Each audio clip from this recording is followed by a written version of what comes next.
Anything more? বিজয়ের দরকার না এটা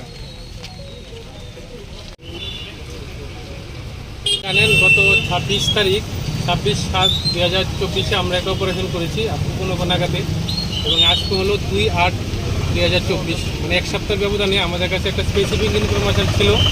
যে একটা ছোটো গাড়ি 4 চাকার গাড়ির নাম্বার ছিল নাম্বার TR01 BS 0411 এই গাড়ির করে প্রচুর পরিমাণে গাঁজা আগরতলা থেকে চুরাইবার উদ্দেশ্যে যাচ্ছে সেই খবরের ভিত্তিতে আমরা আমাদের সুর এবং আমাদের স্টাফ আমরা এঙ্গেজ করে রাখি যথারীতি আমরা গাড়িটাকে আমাদের এই প্রচুর সমিতিতে সিগন্যালটা ভাইলোড করে ওরা আমাদের যে আমবাসা রেস্টুরেন্ট থেকে যাচ্ছে আমরা এই গাড়িটাকে ডিটেন করি এবং গাড়ির যে চালক ছিল তাকে আমরা অ্যারেস্ট করি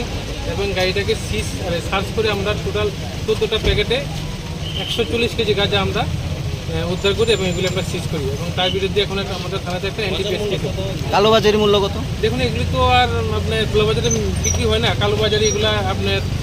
প্রায় 14 লক্ষ টাকার মতো হবে।